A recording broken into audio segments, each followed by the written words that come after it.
हाम्रो बहिनीलाई भोट दिनु होला the voice of Nepal season 7 को टप 2 लाइक कमेन्ट अनि सब्स्क्राइब गरिदिनु होला। आजको शनिबारको एपिसोडमा चाहिँ खत्रै पप र गीत आउँदैछ बहिनी हो ओके छ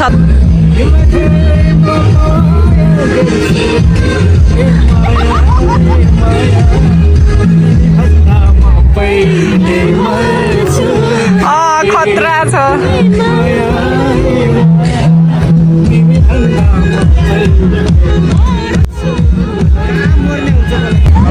साथीहरू भ्लग बनाउँछु त भने तर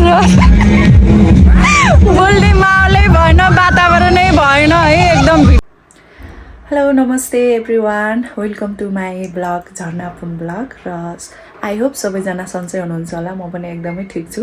आज भ्लग बनाउनुको विशेष कारण चाहिँ हाम्रो संस्थागत पिकनिक रहेको छ र संस्थागत भन्नाले चाहिँ हाम्रो राष्ट्रिय लोक तथा दोहोरी गीत प्रतिष्ठान नेपाल उपत्यका समन्वय समितिले ब्रिड वनभोज कार्यक्रम गरेको छ र यो चाहिँ भुटखेलमा रहेको छ र म पनि त्यहाँ जानको लागि रेडी भइसकेँ र आज पिकनिकमा चाहिँ को कलाकार आउनुहुन्छ र कसले गीत गाउनुहुन्छ को नाच्नुहुन्छ सबै यहाँलाई देखाउने छु। मैसँग रहनुहोला। गाइस फाइनल्ली म पिकनिक स्पोटमा आइसकेँ। सो देख्न सक्नुहुन्छ यहाँ कस्तो भावना पुनम के अरे सुन न दुई शब्द मेरो भ्लगमा बोलिदेऊ न त। अनि म चाहिँ चस्मा लाएर बोल्दैछु कालो एकछिन कि हाम्रो अन्डीहरूलाई खोजेर लैजाउँ न फोन गर न मेरो भ्लगमा बोलिदेऊ न दुई शब्द। मलाई आज के अरे झरा दिदीले 1 घन्टा जति कुर्नु भयो है ढिलो गरेर 1 घन्टा कुरे नि चुप्पा छ है मनैदेखि फकाउने के अब अहिले आएर फकाउने दिनु मन थियो दिन त मैले फेरि यसलाई 1 घन्टा कुर्यो नि फेरि मैले फेरि यसलाई 1 घन्टा कुर्यो त बिहान निद नलाएर कि धेरै ढिलासम्म यस्तै हो साथी है।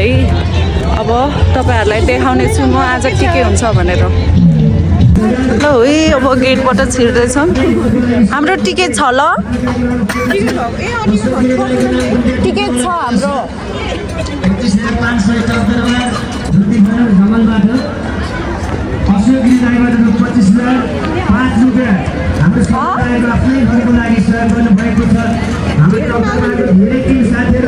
के को टिकट।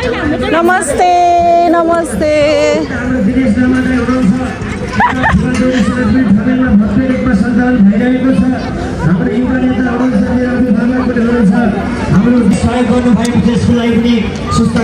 कोकोलाई खिच्ने भनेर म एकदमै कन्फ्युजमा छु होइन। अब कोकोलाई खिच्छु भन्ने कुरो थाहा छैन।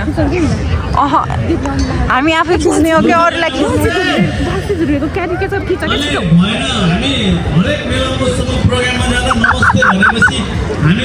हामीले भने भन्दा हजारौँवटा ठुलो रिफ्लेक्सन खोज्छौँ एउटा पार्टीमा। त्यसपछि चुनाव प्रचारको चाहिँ शैलीहरू हेरेँ मैले। हाम्रो चाहिँ उम्मेदवारहरू जाने सबै काम उहाँहरूले नै गरिदिने। कोहीले भात पकाइदिएछ, कोहीले जेरी हालिदिएछ, कोहीले के गरिदिएछ, कोहीले गोरु लगिदिएछ। मैले पनि यही अप्नाएँ। अहिले चाहिँ म बर्खास्त भएँ हेर्नुहोस् है।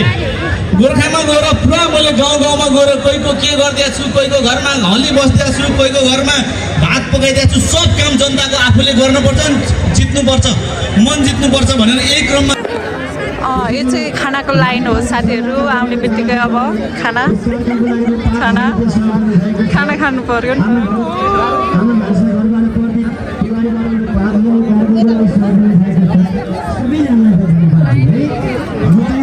शीतल गुरुङलाई हेर्नु होला है। के हो यस्तो। नमस्कार।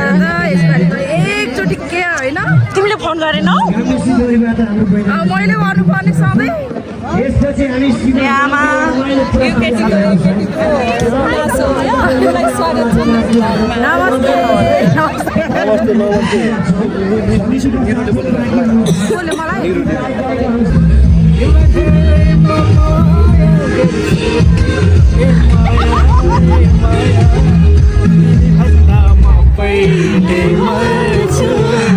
खतरा छ।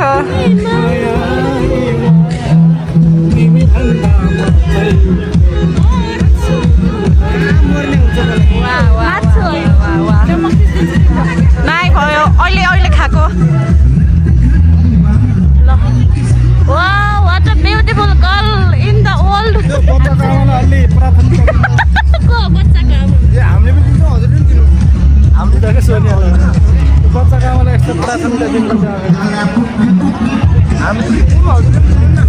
हस् हस् हस्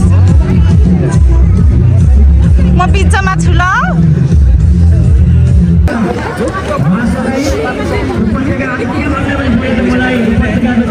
1000 रुपैयाँको भिआइपी त अस्ति त्यो ओखलडुङ्गा चौधरीको के औँसीको मान्छे दिँदा थियो यहाँ पनि होला नि त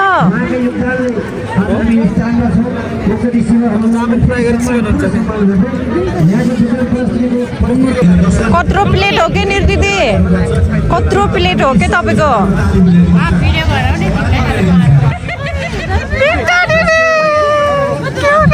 भर्खरै कत्रो हो के खानेकुरा आमामा हेर्नु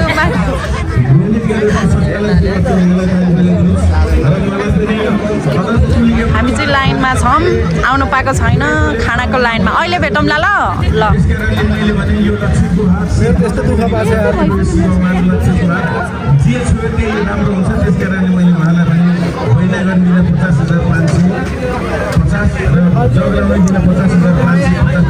खानु पर्यो नि गाइजहरू यस्तै छ यहाँ बोल्ने माहौल खासै राम्रो छैन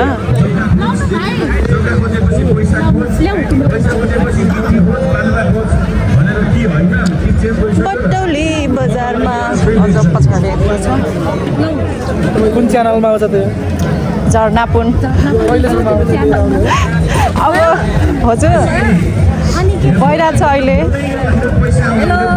हाम्रो बहिनीलाई भोट दिनु होला the voice of Nepal season 7 को आजको शनिबार टप 2 लाइक कमेन्ट अनि सब्स्क्राइब गरिदिनु होला विशेष आजको शनिबारको एपिसोडमा चाहिँ खत्रै पप र गीत आउँदैछ बहिनीको हो ओके छ त अहिलेसम्म सबै कल्चरल मात्र गाइरहेको थियो नि त आजबाट भस्टाइली त्यो देखिन्छ ओके हेलो हेलो लिनुहोस् कत्रो प्लेट हो कि यसमा के हाल्ने हो ए आमा हो हेर्नु यत्रो प्लेटमा के खाने हो भनेर म एकदम कन्फ्युजमा छु गोजीमा के खाने हो कि यत्रो प्लेटमा हल्का गोजीमा राख्नुलाई है साथीहरूले खाना खाने ठाउँ पनि यस्तोमा ल्याउँछन् के अब भयो त यो ओह्रालोमा भिरालोमा तिमी लड्यौ भने म जिम्मा हुनेवाला छैन तिमी लड्यौ भने म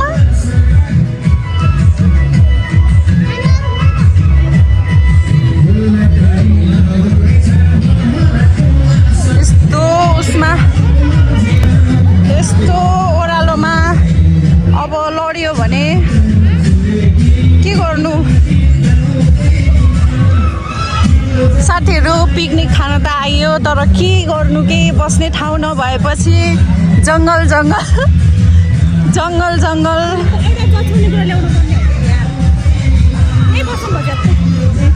भुइँमा मेरो त सबै लत्रिन्छ है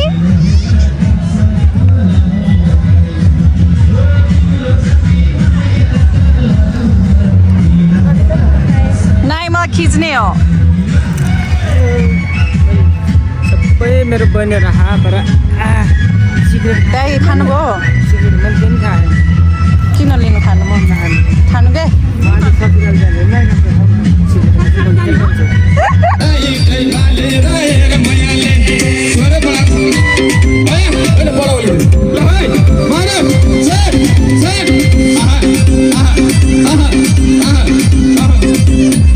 अलिकति नाचेको हल्ला